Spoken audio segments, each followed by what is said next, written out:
ನಮಸ್ತೆ, ಹೇಗಿದ್ದೀರಾ ಸರ್? ಚೆನ್ನಾಗಿದ್ದೀನಿ, ನೀವ್ ಹೇಗಿದ್ದೀರಾ? ನಾನು ತುಂಬಾ ಚೆನ್ನಾಗಿದ್ದೀನಿ. ಯಾಕೆ ನೀವು ಒಂದ್ಸಲ ಅಪ್ಪು ಸರ್ ಧ್ವನಿಯಲ್ಲೇ ಹೇಗಿದ್ದೀರಾ ಶಮ್ಮಿ ಅಂತ ಕೇಳಬಾರದು? ಹೇಗಿದ್ದೀರಾ ಶಮಿ ಅವರೇ? ಅಬ್ಬಾ! ಸಖತ್ತು ಮೈ ಜುಮ್ ಅಂದ್ಬಿಡ್ತು ಒಂದ್ಸಲ. ಕಣ್ಣಲ್ಲೆಲ್ಲ ನೀರು ತುಂಬ್ಕೊಂಡ್ಬಿಡ್ತು. Thank you so much. ನಾನು ಆಗ್ಲೇ ಹೇಳ್ದೆ, ಒಬ್ಬ ನಟ, ಒಬ್ಬ ಮಿಮಿಕ್ರಿ ಆರ್ಟಿಸ್ಟ್, ಒಬ್ಬ ನಿರ್ದೇಶಕ, ಶಾರ್ಟ್ ಮೂವಿಗಳಲ್ಲಿ ಮಾಡಿದ್ದೀರಾ. ಅಂಡ್ ರಂಗಭೂಮಿಲಿ ಕೂಡ ನೀವು ಅಭಿನಯ ಮಾಡಿದ್ದೀರಾ. ಈಗ ತಾನೇ ಇಂಜಿನಿಯರಿಂಗ್ ಮುಗಿಸಿರೋ ಫ್ರೆಶ್ ಹುಡುಗ, ಫ್ರೆಶರು. ಅಂಡ್ ಜಾಬ್ಗೆ ಈಗ ಏನು ಆಗಿದ್ಯಾ ಅಥವಾ ಸರ್ಚಿಂಗ್ ಅಲ್ಲಿ ಇದ್ದೀರಾ? ಸರ್ಚಿಂಗ್ ಅಲ್ಲಿ ಇದ್ದೀರಾ? ಓಕೆ. ಹೇಗೆ ಕುಶಲ್ ಅವರ ಈ ಮಿಮಿಕ್ರಿ ಪರ್ಫಾರ್ಮೆನ್ಸ್ ಯಾವಾಗಿಂದ ಸ್ಟಾರ್ಟ್ ಮಾಡಿದ್ರಿ? ಪುನೀತ್ ರಾಜ್ಕುಮಾರ್ ಅವ್ರ ಧ್ವನಿ, ಯಶ್ ಅವರ ಧ್ವನಿ, ದರ್ಶನ್ ಅವರ ಧ್ವನಿ ಎಲ್ಲವನ್ನ ಹೇಗೆ ರೂಢಿ ಮಾಡ್ಕೊಂಡ್ರಿ? ನಿಮ್ಮ ಜರ್ನಿ ಎಲ್ಲಿಂದ ಸ್ಟಾರ್ಟ್ ಆಯ್ತು? ಆಕ್ಚುಲಿ ಇದೆಲ್ಲ ತುಂಬಾ ಎಷ್ಟು ಪರ್ಫೆಕ್ಟ್ ಆಗಿ ಮಾಡ್ತೀನಿ ಅಂತಂದ್ರೆ ಅದು ಪ್ರಾಕ್ಟೀಸ್ ಇಂದ. ತುಂಬಾ ಪ್ರಾಕ್ಟೀಸ್ ಮಾಡಿ ಮಾಡಿ ಅವ್ರದ್ದು ಮಾಡಿದ್ದು. ಫಸ್ಟ್ ಇದೆಲ್ಲಿ ಸ್ಟಾರ್ಟ್ ಆಗಿದೆ ಅಂದ್ರೆ, ನಾನು ಆಕ್ಚುಲಿ 14 ವರ್ಷದಿಂದ ಮಿಮಿಕ್ರಿ ಮಾಡ್ತಾ ಇದ್ದೀನಿ. 16 ವರ್ಷದ ಹಿಂದೆನೇ ನಾನು ಆ್ಯಕ್ಟಿಂಗ್ ಅದು ಇದು ಅದರಿಂದ ತುಂಬ ಆಸಕ್ತಿ ನನಗೆ. ಅದರಲ್ಲಿ ನಾನು ತೊಡಗಿಸ್ಕೊಂಡು ಓಕೆ ಇದನ್ನ ಮಾಡಬೇಕು ಹಂಗೆ ಅಂತ ಮಾಡ್ತಾ ಮಾಡ್ತಾ, ಸೊ ಯಾವುದೇ ಒಂದು ನಟನ ಅಬ್ಸರ್ವ್ ಮಾಡಿದ್ರು ಅವ್ರ ಬಾಡಿ ಲ್ಯಾಂಗ್ವೇಜ್ ಆಗಲಿ, ಅವರ ವಾಯ್ಸ್ ಆಗಲಿ ತುಂಬಾನೇ ಅಬ್ಸರ್ವ್ ಮಾಡ್ತಿದ್ದೆ. ಯಾಕಂದರೆ ಅವ್ರನ್ನ ನನ್ನಲ್ಲಿ ಅಡಾಪ್ಟ್ ಮಾಡ್ಕೋತಾ ಇದ್ದೆ. ಓಕೆ ನಾನು ಈ ಥರ ಮಾಡಿದ್ರೆ ಅವ್ರ ಥರನೇ ಮಾತಾಡಿದ್ರೆ ಹೇಗೆ ಅಂತ. ಅದು ಇಮಿಟೇಷನ್ ಸ್ಟಾರ್ಟ್ ಆಯಿತು, ಇಮಿಟೇಷನಿಂದ ಮಿಮಿಕ್ರಿ ಹೋಯಿತು. ಸೊ ವಾಯ್ಸ್ ಬರೋಕ್ಕೆ ಸ್ಟಾರ್ಟ್ ಆಯಿತು. ಲೈಕ್ ಒಂದು 13 ವರ್ಷ ಅನ್ಸುತ್ತೆ, ಲೈಕ್ ವೆನ್ 6th ಸ್ಟ್ಯಾಂಡರ್ಡ್ ಇರ್ಬೇಕಾದ್ರೆ ಅಲ್ಲಿ ಒಂದು ಸ್ಕೂಲ್ ಪ್ರೋಗ್ರಾಮ್ ಅಲ್ಲಿ ಸ್ಟಾರ್ಟ್ ಮಾಡಿದ್ದು. ಬಟ್ ಅಲ್ಲಿ ತುಂಬಾ ವಾಯ್ಸ್ ಬರ್ತಿರಲಿಲ್ಲ, ಇಮಿಟೇಷನ್ ಮಾಡಕ್ ಸ್ಟಾರ್ಟ್ ಮಾಡ್ತಿದ್ದೆ. ನನ್ನ ತಂದೆ ಒಂದು ತುಂಬಾ ಸಪೋರ್ಟಿವ್ ನನಗೆ. ನನ್ನ ತಂದೆ, ತಾಯಿ, ನಮ್ಮ ಅಕ್ಕ ಎಲ್ಲ ಕೂಡ ಸಪೋರ್ಟಿವ್. ಅವರು ಹೇಳಿದ್ರು ಲೈಕ್ ಹಿಂಗೆ ಟ್ರೈ ಮಾಡೋ, ವಾಯ್ಸ್ ಕೂಡ ಬರುತ್ತೆ, ಯಾಕಾಗಲ್ಲ ಹಂಗೆ ಹಿಂಗೆ, ಲೈಕ್ ಏನಾದ್ರು ನಿಂದೆ ಏನಾದ್ರು ಒಂದು ಸ್ಪೆಷಾಲಿಟಿ ಇರಬೇಕು, ಒಂದು ಟ್ರೈ ಮಾಡೋ ಮಿಮಿಕ್ರಿ ಆ ಥರ ಎಲ್ಲ ಹಂಗೆ ಅಂತ ಮಾಡ್ತಾ ಮಾಡ್ತಾ. ಸೊ ಹಂಗೆ ಫಸ್ಟ್ ರಾಜ್ಕುಮಾರ್ ಸರ್ ಅವ್ರ ವಾಯ್ಸ್ ಕಲ್ತಿದ್ದು. ಆಮೇಲೆ ಕಲ್ತ್ಕೊಂಡು ಹಂಗೆ ಮಾಡ್ತಾ ಮಾಡ್ತಾ ಮಾಡ್ತಾ ಹೈಸ್ಕೂಲಲ್ಲಿ ಟೀಚರ್ಸ್ಗಳು ಮಿಮಿಕ್ರಿ ಕೂಡ ಮಾಡ್ತಿದ್ದೆ. ಅವರು ಕೂಡ ಏನಿಷ್ಟು ಪರ್ಫೆಕ್ಟ್ ಅಂದ್ರೆ ಇವಾಗ ಆಕ್ಟರ್ ಗಳ ಧ್ವನಿಯನ್ನ ಕ್ಯಾಚ್ ಮಾಡೋದು ಒಂದ್ ಸ್ವಲ್ಪ ಜನಕ್ಕೆ ಈಸಿ ಅಂತಾನೆ ಅನ್ಸುತ್ತೆ, ಅದೇನ್ ದೊಡ್ಡ ಮಹಾ ವಿಷಯ ಅಂತ ಅನ್ಸ್ಬಿಡುತ್ತೆ. ಬಟ್ ಒಬ್ಬ ಟೀಚರ್ ಅಥವಾ ನಮ್ಮ ಎದುರುಗಡೆ ಇರೋ ಯಾರದ್ದೇ ವಾಯ್ಸ್ ಆದ್ರೂ ಇಮಿಟೇಷನ್ ಮಾಡೋದು ಅಂತಂದ್ರೆ ಅದು ಗ್ರೇಟ್. ಓಕೆ, ಆಮೇಲೆ ಹಂಗೆ ತುಂಬಾ ಟೀಚರ್ಸ್ಗಳದ್ದು ಎಲ್ಲ ಮಿಮಿಕ್ರಿ ಮಾಡ್ತಿದ್ದೆ. ಅವರು ಕೂಡ ಲೈಕ್ ಏನ್ ಇಷ್ಟು ಪರ್ಫೆಕ್ಟ್ ಆಗಿ ಮಾಡ್ತೀಯ ನೀನು ಹಂಗೆ ಹಿಂಗೆ ಅಂತೆಲ್ಲ ಹೇಳ್ತಿದ್ರು. ಲೈಕ್ ಅವ್ರಿಗೂ ಕೂಡ ಸುಮಾರು ಸಪೋರ್ಟ್ ಮಾಡ್ತಿದ್ರು ಟೀಚರ್ಸ್, ಸ್ಕೂಲಲ್ಲಿ ಆಗಿರ್ಬೋದು, ಕಾಲೇಜಲ್ಲಿ ಆಗಿರ್ಬೋದು, ಎಲ್ಲಾ ಕಡೆ ಸಪೋರ್ಟ್ ಮಾಡ್ತಿದ್ರು. ಸೊ ಹೀಗೆ ಮಾಡ್ತಾ ಮಾಡ್ತಾ ಮಾಡ್ತಾ ನಾನ್ ಬೈ ಬರ್ತ್ ಅಪ್ಪು ಸರ್ ಅವರ ಫ್ಯಾನ್ ಅಂತ ಹೇಳಿದ್ರೆ ತಪ್ಪಿಲ್ಲ. ಯಾಕಂದ್ರೆ ನನಗೆ ಸಿಕ್ಕಾಪಟ್ಟೆ ಇಷ್ಟ. ನಾಟ್ ಅವ್ರ ಬರೀ ವಾಯ್ಸ್ ಆಗ್ಲಿ, ಅವ್ರದ್ದು ಇಮಿಟೇಷನ್ ಆಗ್ಲಿ, ಅವ್ರದ್ದು ಯಾವ್ದಾದ್ರು ಒಂದು ಜಾಕಿ ಸಿನಿಮಾ ಆ ಥರದ್ದು ಏನಾದ್ರು ಥಿಯೇಟರ್ ನಾನು ಕುತ್ಕೊಂಡು ನೋಡ್ಕೊ ಬರ್ತೀನಿ ಅಂತಂದ್ರೆ ಬಂದು ನನ್ನ ಮನೇಲಿ ಫೈಟ್ ಕೂಡ ಪ್ರಾಕ್ಟೀಸ್ ಮಾಡ್ತಿದ್ದೆ. ಅವ್ರ ತರನೇ ಫೈಟ್ಸ್ ಮಾಡ್ಬೇಕು ಹಂಗೆ ಅಂತ. ಯಾಕಂದ್ರೆ ಅವ್ರನ್ನ ಸಖತ್ ಅಬ್ಸರ್ವ್ ಮಾಡ್ತಿದ್ದೆ, ಚಿಕ್ಕ ವಯಸ್ಸಿಂದ ಅಬ್ಸರ್ವ್ ಮಾಡ್ತಿದ್ದೆ. ಬಟ್ ವಾಯ್ಸ್ ಬಂದಿರ್ಲಿಲ್ಲ. ಅಂದ್ರೆ ಅಭಿಮಾನಿ ಆಗಿದ್ರು, ಬಟ್ ಅಷ್ಟು ಯಾಕೋ ವಾಯ್ಸ್ ಅಷ್ಟು ಪರ್ಫೆಕ್ಟ್ ಆಗಿ ಬರ್ತಿರ್ಲಿಲ್ಲ. ಯಾಕಂದ್ರೆ ಅದಕ್ಕೆ ಸ್ವಲ್ಪ ಬೇಕು, ಟೈಮ್ ಬೇಕು. ಬಟ್ ಪ್ರಾಕ್ಟೀಸ್ ಅಂತೂ ಇತ್ತು, ಪ್ರಾಕ್ಟೀಸ್ ಮಾಡ್ತಾ ಇದ್ದೆ, ಮಾಡ್ತಿದ್ದೆ. ಬಟ್ ಅದು ಯಾವುದೇ ಕಾರಣಕ್ಕೂ ಬರ್ತಿರ್ಲಿಲ್ಲ. ಲೈಕ್ ಅವರು ದಿವಂಗತರಾದ್ಮೇಲೆ ತುಂಬಾ ಸಖತ್ ಬೇಜಾರಾಯ್ತು. ಯಾಕಂದ್ರೆ ಅದು ತುಂಬಾ ಡೈಜೆಸ್ಟ್ ಮಾಡಕ್ ಆಗ್ಲಿಲ್ಲ, ಹಿಂಗಾಗೋಯ್ತಲ್ಲ ಏನು ಹಂಗೆ ಹಿಂಗೆ ಅಂತ. ಸೊ ಅವಾಗ್ಲಿಂದ ಲೈಕ್ ಇಲ್ಲ ಸ್ಟಾರ್ಟ್ ಮಾಡ್ಬೇಕು ಹಂಗೆ ಹಿಂಗೆ. ಅವ್ರ ವಾಯ್ಸ್, ಅವ್ರ ಅಭಿಮಾನಿಗಳಂತ ಇದ್ರಲ್ಲ, ಅದಕ್ಕೋಸ್ಕರನಾದ್ರೂ ಅವ್ರಿಗೆ ಮಾಡಿ ಅವ್ರಿಗೆ ಒಂದು ಸಂತೋಷ ತರಿಸ್ಬೇಕು ಅವ್ರ ಮುಖದಲ್ಲಿ. ತುಂಬಾ ಜನಕ್ಕೆ ನೋವಾಗಿದೆ ಇದರಿಂದ.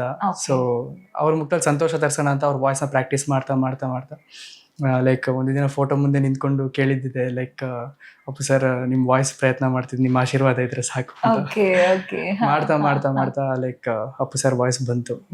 ಅದ್ರಲ್ಲೂ ಕೂಡ ನಮ್ಮ ತಂದೆ ತುಂಬಾ ಇನ್ನೂ ಪ್ರಾಕ್ಟೀಸ್ ಮಾಡು, 100% ಬಂದ್ರು ಕೂಡ ಇನ್ನೂ 1% ಬರ್ಬೇಕು, ಮಾಡು ಮಾಡು ಮಾಡು ಅಂತ ಹೇಳಿ ಪ್ರಾಕ್ಟೀಸ್ ಮಾಡಿಸಿ ಸೊ ದಟ್ ಪರ್ಫೆಕ್ಟ್ ಆಗಿ ಬರುತ್ತೆ. ಈಗ ಲೈಕ್ ಅಪ್ಪು ಸರ್ ವಾಯ್ಸ್ ಅಲ್ಲಿ ಬರೀ ಮಾತಾಡೋದಲ್ಲದೆ ಹಾಡ್ ಕೂಡ ಆಡ್ಬೋದು.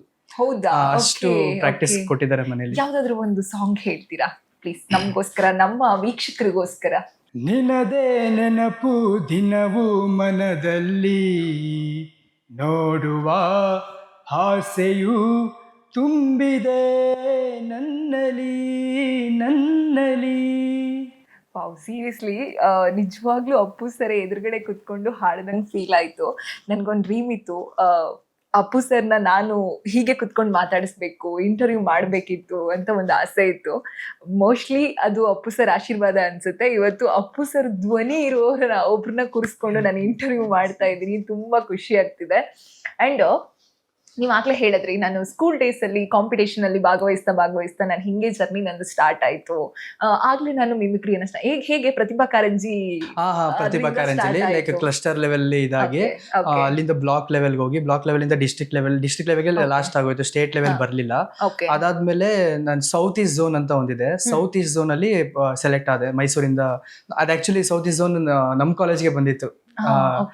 ಅದ್ ಲಕ್ ಅಂತ ಹೇಳ್ಬೋದು. ಆಕ್ಚುಲಿ ಅದರಲ್ಲಿ ನಾವು ಥಿಯೇಟರ್ ಕೂಡ ಮಾಡಿದ್ವಿ, ಥಿಯೇಟರ್ ಜೊತೆಗೆ ಮಿಮಿಕ್ರಿ ಕೂಡ ಮಾಡಿದ್ವಿ. ಥಿಯೇಟರ್ ಅನ್ಫಾರ್ಚುನೇಟ್ಲಿ ಸೆಲೆಕ್ಟ್ ಆಗ್ಲಿಲ್ಲ, ಸೊ ದಟ್ ಮಿಮಿಕ್ರಿ ಸೆಲೆಕ್ಟ್ ಆಯ್ತು. ಮಿಮಿಕ್ರಿ ಸೆಲೆಕ್ಟ್ ಆಗಿ ಪಂಜಾಬ್ ಅಲ್ಲಿ ಇದೆ ನ್ಯಾಷನಲ್ಸ್ ಅಂತ ಹೇಳಿದ್ರು, ಸೊ ದಟ್ ನಾನು ನ್ಯಾಷನಲ್ಸ್ ಸೆಲೆಕ್ಟ್ ಆಗಿದ್ದೀನಿ. ಓಕೆ, ಏನಾದ್ರು ಮಾಡ್ಬೇಕು ಇಲ್ಲಿಂದ ಅಂತ ಅನ್ಕೊಂಡೆ, ಬಟ್ ಅಷ್ಟು ಸೀರಿಯಸ್ ಆಗಿ ತಗೊಂಡಿರ್ಲಿಲ್ಲ ನಾನು. ಎಷ್ಟನೇ ಕ್ಲಾಸ್ ಇದ್ರಿ? ಇಂಜಿನಿಯರಿಂಗ್ ಅಲ್ಲೇ ಮ್ಯಾಮ್, ಇಂಜಿನಿಯರಿಂಗ್ ಸೆಕೆಂಡ್ ಇಯರ್ ಇಲ್ಲ ಥರ್ಡ್ ಇಯರ್ ಅನ್ಸುತ್ತೆ. ಆ ಟೈಮಲ್ಲಿ ನ್ಯಾಷನಲ್ಸ್ ಸೆಲೆಕ್ಟ್ ಆದೆ, ಪಂಜಾಬ್ಗೆ ಹೋದೆ. ಪಂಜಾಬ್ ಅಲ್ಲಿ 32 ಯೂನಿವರ್ಸಿಟಿ ಏನೋ ಬಂದಿತ್ತು. ಲೈಕ್ ನಾನು ಬಾಲಿವುಡ್ ಆಕ್ಟರ್ಸ್ ಗಳದ್ದು ಎಲ್ಲ ಸೇರಿಸಿ, ಆಮೇಲೆ ನಮ್ಮ ಕರ್ನಾಟಕದ ಆಕ್ಟರ್ಸ್ ಪುನೀತ್ ಸರ್ ಆಗಿರ್ಬೋದು, ಆಮೇಲೆ ಯಶ್ ಸರ್ ಆಗಿರ್ಬೋದು, ಇವರಿಬ್ರು ಕೂಡ ಅಲ್ಲಿ ಮಾಡಿದೆ. ಅಲ್ಲಿ ನನ್ಗೆ ಅನ್ಕೊಂಡಿರಲಿಲ್ಲ ಬಟ್ ಅಲ್ಲಿ ಕ್ರೇಜ್ ಇರುತ್ತೆ ಅಂತ. ಬಟ್ ಪಂಜಾಬ್ ಅಲ್ಲಿ ಅಪ್ಪು ಸರ್ಗಾಗ್ಲಿ ಯಶ್ ಸರ್ಗಾಗ್ಲಿ ತುಂಬಾನೇ ಕ್ರೇಜ್ ಇತ್ತು.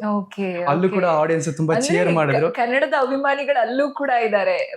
ಅಲ್ಲಿ ಮಾಡಿ ಲೈಕ್ ಬಜಾರ್ 5 ಮಿನಿಟ್ಸ್ ಬಜಾರ್ ಒಳಗಡೆ ಎಷ್ಟು ಜನದ ಆರ್ಟಿಸ್ಟ್ ಗಳು ಇಷ್ಟು ವಾಯ್ಸ್ ನ ಚೇಂಜ್ ಮಾಡ್ಬೇಕು ಅಂತ ಇತ್ತು. ಸೊ ದಟ್ ನಾನು 32 ಯೂನಿವರ್ಸಿಟಿ ಇದೆ, ನನಗೆ ಏನು ಪ್ರೈಸ್ ಬರಲ್ಲ ಅಂತ ಅನ್ಕೊಂಡು ನಾನು ಸುಮ್ಮನೆ ಆಗಿದೆ. ಸೊ ದಟ್ ಏನಾದ್ರು ಬರುತ್ತೆ ಹಂಗೆ ಅಂತ. ಬಟ್ ಅನೌನ್ಸ್ಮೆಂಟ್ ದಿನ ಲೈಕ್ ಟಾಪ್ 3 ಅಲ್ಲಿ ಕರ್ನಾಟಕ ಯೂನಿವರ್ಸಿಟಿನ ರೆಪ್ರೆಸೆಂಟ್ ಮಾಡಿ ನ್ಯಾಷನಲ್ ಅವಾರ್ಡ್ ತಗೊಂಡೆ. ಕರ್ನಾಟಕದಿಂದ ಒಂದೇ ನೀವು ಒಬ್ಬರೇ ಹೋಗಿದ್ದೀರಿ? ಕರ್ನಾಟಕದಿಂದ ಮಿಮಿಕ್ರಿ ನಾನು ಒಬ್ಬನೇ. ಸೊ ದಟ್ ಟಾಪ್ 3 ಅಲ್ಲಿ ನ್ಯಾಷನಲ್ ಅವಾರ್ಡ್ ಬಂತು. Very nice, very nice. Seriously congratulations. And Puneeth ಸರ್ನ ನೀವು ಯಾವತ್ತೂ ಮೀಟೇ ಮಾಡ್ಲಿಲ್ವಾ? ನೀವ್ ಹೇಳಿದ್ರಿ ನಾನು ಹುಟ್ಟಿನಿಂದ ಬೈ ಬರ್ತ್ ನಾನು ಅವರ ಅಭಿಮಾನಿ, ನಾನು ಮುಂಜಿಂದನೂ ಅವ್ರನ್ನ ಫಾಲೋ ಮಾಡ್ಕೊಂಡು ಅವ್ರನ್ನ ನಡವಳಿಕೆಗಳು ಅದು ಇದು ಎಲ್ಲ ಫಾಲೋ ಮಾಡ್ಕೊಂಡ್ ಬಂದಿದ್ದೆ ಅಂತ ಹೇಳಿ. ಪುನೀತ್ ರಾಜ್ಕುಮಾರ್ನ ಯಾವತ್ತೂ ಮೀಟೇ ಮಾಡ್ಲಿಲ್ವಾ? ಅಂದ್ರೆ ತುಂಬಾ ಚಿಕ್ಕ ವಯಸ್ಸು, ಚಿಕ್ಕ ವಯಸ್ಸಲ್ಲಿ ಅಷ್ಟು ನೆನಪಿಲ್ಲ ನನಗೆ ಮೀಟ್ ಮಾಡಿರೋದು. ಬಟ್ ಅಲ್ಲಿ ತಂದೆಯವ್ರು ಮೀಟ್ ಮಾಡಿಸಿದ್ದಾರೆ ಬಿಂದಾಸ್ ಮೂವಿ ಶೂಟಿಂಗ್ ಟೈಮಲ್ಲಿ.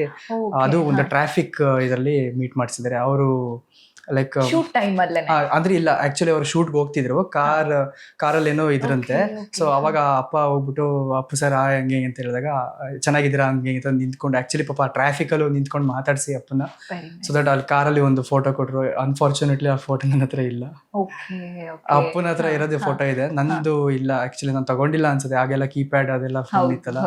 ಸೊ ದಟ್ ಅಪ್ಪನ ಹತ್ರದ ಇದು ಫೋಟೋ ಇದೆ. ಸೊ ದಟ್ ಮಾತಾಡ್ಸಿದೀವಿ ಅಂತ ಏನೋ ಒಂದು. ಬಟ್ ನನಗೆ ಅಷ್ಟು ನೆನಪಿಲ್ಲ. ಬಟ್ ಅವ್ರನ್ನ ನೋಡಿದೀನಿ, ಡೈರೆಕ್ಟ್ ಆಗಿ ನೋಡಿದೀರಾ ಒಂದ್ಸಲ? ಅವ್ರನ್ನ ಡೈರೆಕ್ಟ್ ಆಗಿ ಮಾತಾಡ್ಸಿಲ್ಲ, ಬಟ್ ನೋಡಿದೀರಾ. Very nice. ಒಂದ್ ಸ್ಪರ್ಶ ಮಾಡ್ಕೊಂಡಿದೀನಿ. ಹೌದಾ?